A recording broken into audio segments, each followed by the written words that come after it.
Welcome to Focus on Abilities, a program about issues affecting the lives of people with disabilities. I'm Lex Frieden. I'll be your host for today's program. I'm professor at the University of Texas Health Science Center at Houston, and I direct the program on independent living at TIRR Memorial Hermann Hospital in Houston.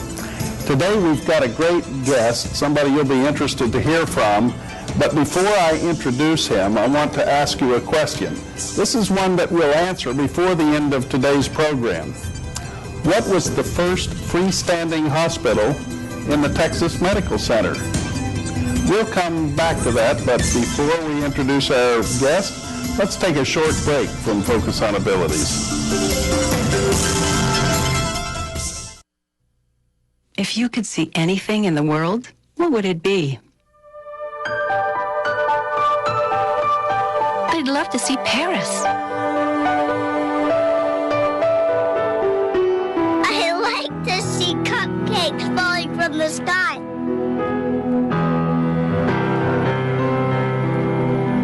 My daughter, married and happy. I want to see things the way I used to. Chances are, someone you love may one day be affected by macular degeneration or glaucoma.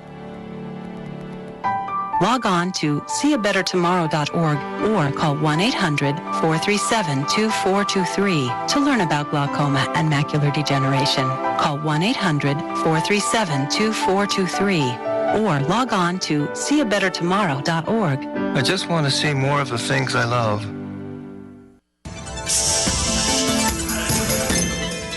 This is Focus on Abilities, and thanks for watching today. We have a wonderful guest. It's Carl Josehart from TIRR Memorial Hermann. Carl, welcome to Focus on Abilities. Thank you, Lex. It's great to be here. Now, Carl, you are the CEO of TIRR, and I guess you've celebrated recently your 5th anniversary as the chief executive, right? Exactly. I joined TIRR on Christmas Day of 2006, and so I'm into my 6th year now. We'll talk about some of the changes that have occurred at TIRR in recent years, but before we do that, I'd like to know a little bit more about your background. Now, obviously, leading one of the preeminent programs in rehabilitation in the world, you've achieved quite a lot, but you had to start someplace. What were your interests when you were growing up and going to school in the beginning? Well, Lex, it's interesting. My father was a healthcare administrator, and like many children, I think I did not exactly see myself following in his footsteps necessarily, and started my career as a clinical social worker. I really felt a passion for improving communities and working with individuals with social, emotional, and economic issues. And so spent the early part of my career seeing families and individuals and working in community health. And there I really experienced quite a lot about the barriers that people experience to maintaining health and being actively engaged in the community. Emotional barriers, prejudice against people with mental illness or physical disability, and the passion for rehabilitation really emerged out of some of those early experiences. Now, Carl, I know that clinical social work today is practiced mainly in a clinical setting in an office, but I think while you were coming up, maybe you did some work really in the community. Is that true? We absolutely. I think just like at TIRR Memorial Hermann, where we feel that our work extends into the community, in the early days when I practiced as a social worker, it was about not just focusing on internal barriers or internal obstacles to people's well-being, but fixing the community.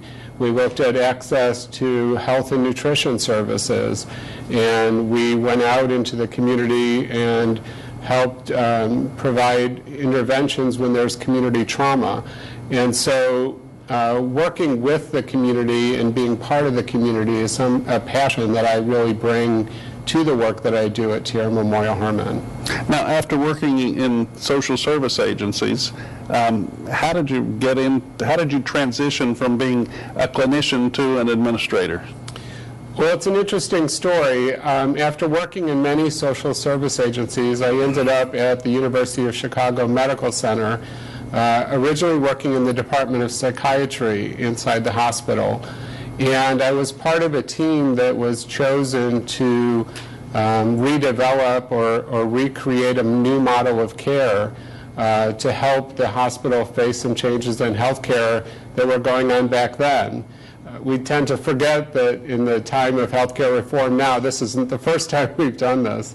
And the work that I did there was quite successful, and I discovered that I really had a passion to not just doing clinical work one-on-one with individual patients and families, but that administration, when practiced correctly, is really clinical practice at an organizational level, and that you can broaden the impact that you have by bringing those clinical skills to an organization and influencing an institution in the way it interacts with whole groups of patients over time. That's an interesting perspective. Carl, I suppose that background also helps you work with employees and understand better kind of some of the challenges that they have on a daily basis. Well, I think a lot of our employees appreciate the fact that I spent around 10 years or so earlier in my career providing direct care at the bedside. And those were very formative experiences for me and things that I try to remember as I lead an organization. So part of what I do is obviously managing budgets and being responsible for investments and those things. But I also see my role as creating an environment that's a healing environment that supports the caregivers, the patients, the visitors, and the families. And if I'm accomplishing my goals correctly, I'm creating and maintaining therapeutic environments where that work can happen. Now, before you came to Houston 5 years ago, you were in Chicago leading an organization there. Can you tell us about that? I was working as the Chief Operating Officer for Schwab Rehabilitation Hospital in Chicago. Schwab is similar to TIRR in many ways in the types of injuries and accidents we saw. One of the things that was quite challenging, though, is that it exists even today in a very economically underprivileged area. So many of the patients that came to us didn't really have a lot of resources to address the social, emotional, and physical barriers that they were going to be facing after their injury. And that's one of the places where I really got some experience in the importance of working with the communities. We had programs there to go out and try to prevent gang violence, which was prevalent. We had programs there about health and wellness and getting active in the parks and creating recreational opportunities. And I think about those days a lot as we work to make Houston a more accessible city for all of our residents. Carl, what motivated you to consider coming to Houston from Chicago? Well, I have to admit that growing up in the Chicago area, we didn't know a lot about Texas. And it was really the reputation of TIRR Memorial Hermann and the Texas Medical Center that interested me. When I first got the call, I really didn't know much about the Houston community, but coming down and experiencing the Texas Medical Center, the really tremendous collaborations that happen there between teaching institutions and hospitals and providers, and then learning about the spirit and the history of TIRR and the great work that went on there really sold me on the opportunity. Well, some people would say Michigan Avenue is a far cry from Main Street, Houston. Have you found things in the environment here in Houston that make you glad you're a Houstonian? I'm very proud to be a Houstonian. I think that Houston is a tremendously livable city. I think it's a city that's concerned about the well-being of its citizens. I found it to be incredibly welcoming. Since I've been here, I've been able to get involved in my faith community and volunteer organizations. Houston seems to really have a spirit that if you're here to contribute to the community, that they'll make room for you at the table.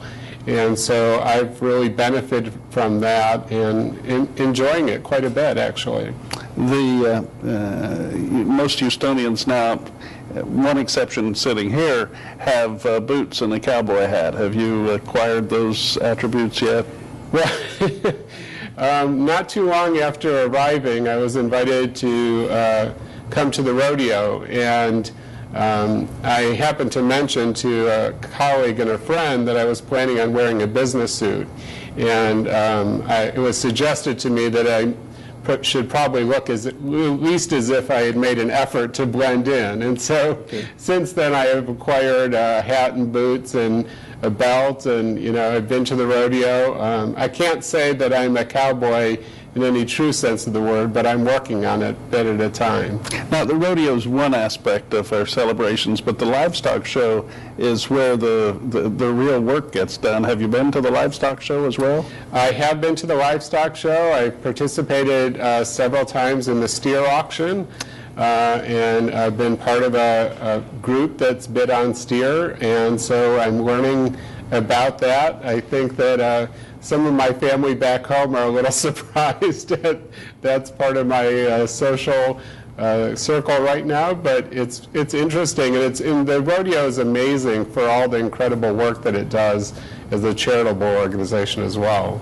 Carl, you mentioned coming here to TIRR Memorial Hermann and being attracted by the people, by the place, by the resources, and so on.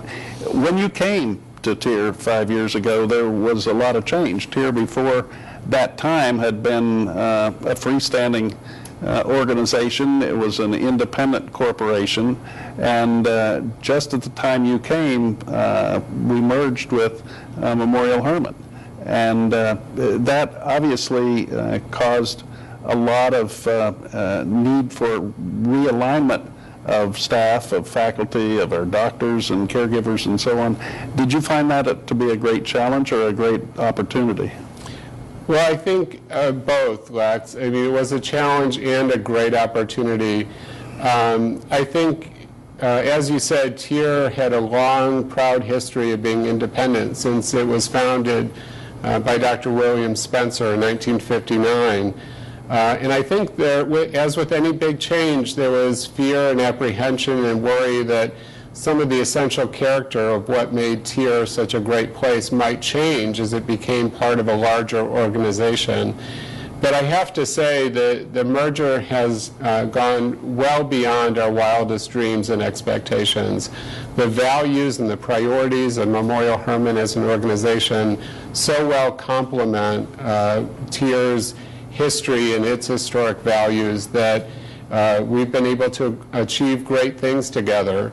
One of the challenges that TIRR was facing prior to the merger was that it's harder and harder in today's economic environment for healthcare to continue to find the resources to invest as a single freestanding hospital.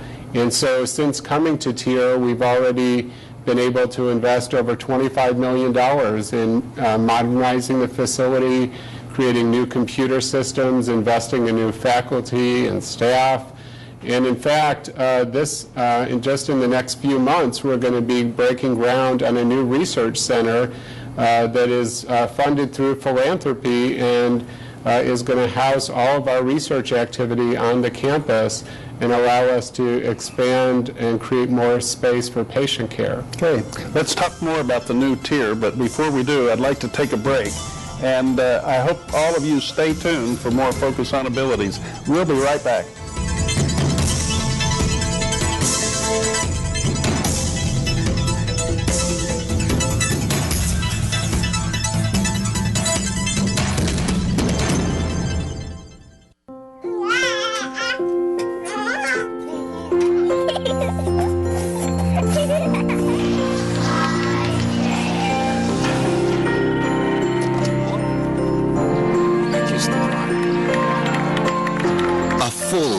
Measured in seats starts with the right ones early on. Car crashes are the #1 killer of children 1 through 13. Learn how to prevent deaths and injuries by using the right car seat for your child's age and size. Winston, just one more inning, Grandma. Ever notice how many things today kids can do without actually moving? A whole lot of things their parents used to do the hard way.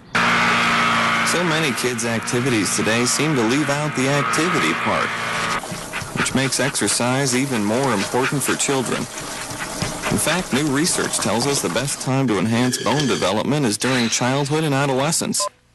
And just getting children to walk an extra 35 minutes a day could spare them the pain of thinning bones later in life. Healthy bones come from healthy habits. Encourage your kids to get up, get out, and get moving.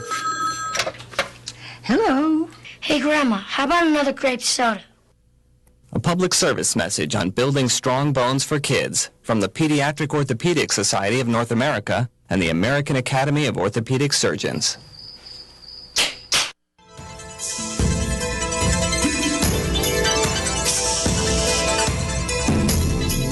Welcome back to Focus on Abilities. We're here today with Carl Josehart, CEO of TIRR Memorial Hermann Hospital in the Medical Center. At the beginning of the show, I asked you what the first freestanding hospital was in the Texas Medical Center, and it was indeed TIRR. Some of you remember Memorial Hermann, or the Hermann Hospital, the old Hermann that was on the corner. Now it looks brand new, but that hospital was there actually before TIRR.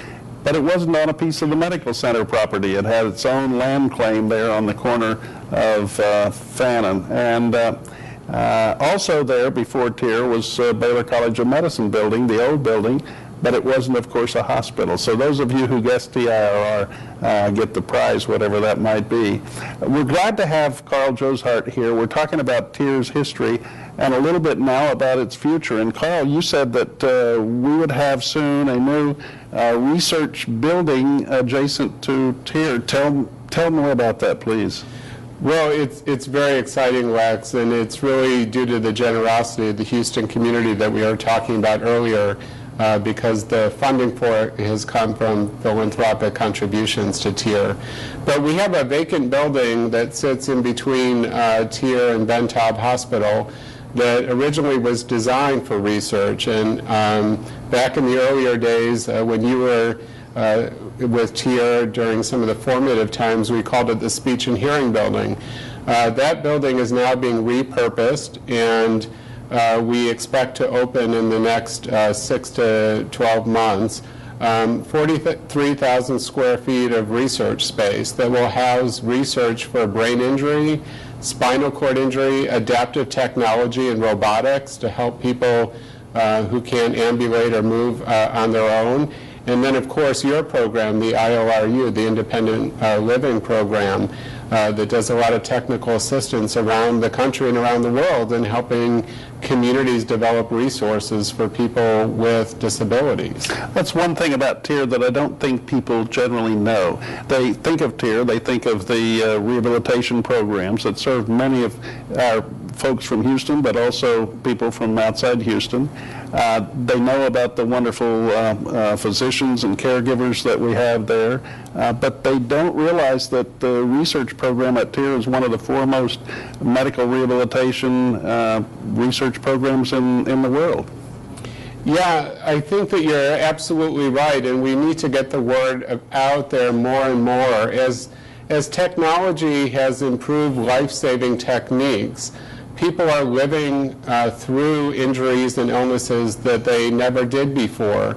And also, the population is aging with disabilities in a way that was never possible before. And so there's whole areas of research that are opening up about healthy living and healthy lifestyles as people age with disabilities. Now, some of that research actually is leading to changes in clinical practice. And I know that you are considering the development of a program that will actually deliver health services to people in the community more than we do now. Yeah, you're absolutely right. We have an outpatient clinic, a medical clinic housed inside the TIRR main hospital building. And it's our goal to create what we're calling a rehab medical home. As people age with disabilities and live longer and longer lives, they're developing all the same challenges that the rest of us face. Issues with cholesterol and weight management and osteoporosis and women's health issues.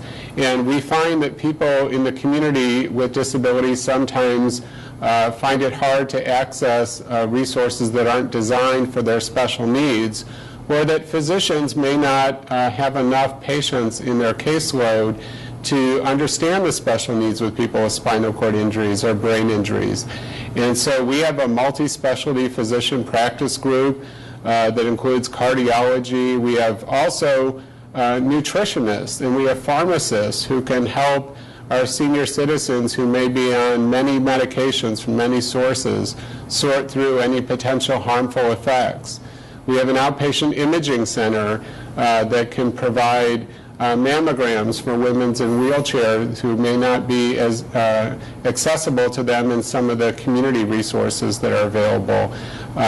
We have psychiatry and social work and case management to help people manage the relationship with their provider, whether it be private insurance or public programs, and make sure that they're getting all the benefits that they're entitled to. Carl, in the community from time to time I hear from colleagues that they would like to come back to TIRR for outpatient visits, for clinic visits, but they've had a bad experience sometime in the past. Maybe 10 years ago, they tried to make an appointment with their doctor, and their doctor was preoccupied with patients who were inpatients at the hospital. It was difficult to get an appointment for an outpatient visit, and they were actually discouraged by the people there, told to find someone else in the community who really was probably far less qualified to help them with their problems than the physicians at TIRR. I know you've made some improvements, and you continue to look for ways to make TIRR more hospitable for folks from the community who are not. That up. We're hiring up physicians now. We have some, and we're hiring more whose full-time job will be to take care of outpatients. And so we know that as we take care of people who come through the hospital, that it can be, but those people need a long-term commitment for us. And so we have physicians whose full-time responsibility now is to see those patients in the clinic. And Memorial Hermann is helping us with all kinds of wonderful new technology that makes scheduling even more convenient. Through the Memorial Hermann website, we have a product called Schedule Now, where you can go online just like you book your own airline ticket and book your own appointment.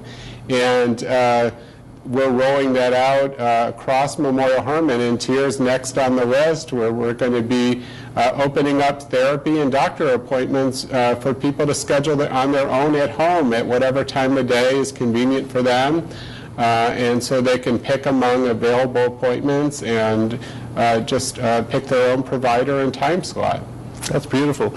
Carl, I know you've led the development of a number of new programs at TIRR. One of them that interests me is the sleep lab. Can you say something about that? Well, you're right, Lex. Sleep is a very important component of health and wellness, and also just feeling good about ourselves. But people with brain injuries and strokes often have unique problems with sleep. And studies show us that chronic sleep deprivation can lead to long-term health problems. It can also cause depression, anxiety. It can also be a risk factor for those of us who might have problems with balance or getting around, because if we're not awake and alert and attentive during the day, we can be more at risk for falls. So it's like you already have challenges with a disability, and then those challenges are compounded by the sleep deprivation. You're absolutely right. So one of the things that we did is we partnered with UT Health Science Center and recruited a neurologist who is also fellowship trained in sleep, who works side by side with our rehabilitation physicians to do specialized assessments for people with sleep issues that may have its origin in their brain injury or their stroke, to create a detailed treatment plan that's unique to meet their needs. We also have psychiatry and psychology who can help provide a real intense differential diagnosis so that we can target exactly the right treatment for exactly the right cause. Well, that's one treatment program that I would clearly volunteer for if all it's required is sleep. It's pretty comfortable up there, and it's quite easy. People check in the evening, and We do hook you up to a little bit of technology, but then your only job as a patient is just to go to sleep and sleep as well as you can. Okay. And the rooms are pretty comfortable. Not to belittle the service that's received, and people actually do receive suggestions about improving their sleep. Some of them receive medication that's required to assist them. Others receive technology they may need to promote sleep. It's a science, and I really appreciate your leadership at TIRR in bringing these new programs there. Carl, in the future, we're going to expand research at TIRR. We're expanding clinical care. What do you see as the future of TIRR in the next 5 years? Well, I think that TIRR has always been on the leading edge, and I think one of the things that we're now spending a lot of time and energy on is health promotion in the community. Okay. Healthcare reform is really challenging us to take the care that we provide outside the walls of the hospital and to take it into the community. And one of the tremendous programs that we're growing and expanding is something that we call Strength Unlimited, which is an outpatient program for people who are interested in healthy lifestyles. But if they're wheelchair users or have physical limitations, not every health club or not every program in the community is equally accessible. Okay. So if people are interested in the new TIRR, if you're interested in visiting TIRR, just type www.tirrmemorialhermann.org on your Google and you'll find it, or call Carl Josehart at TIRR. Carl, thank you very much for being our guest on Focus on Abilities today. We've learned a lot about rehabilitation in Houston. Well, thanks, Lex. It was a pleasure to be here, and I hope you'll invite me back in the future. I want to thank you. I want to thank all of you for watching Focus on Abilities. We've enjoyed producing this program for you. We hope you'll tune in next time for another program.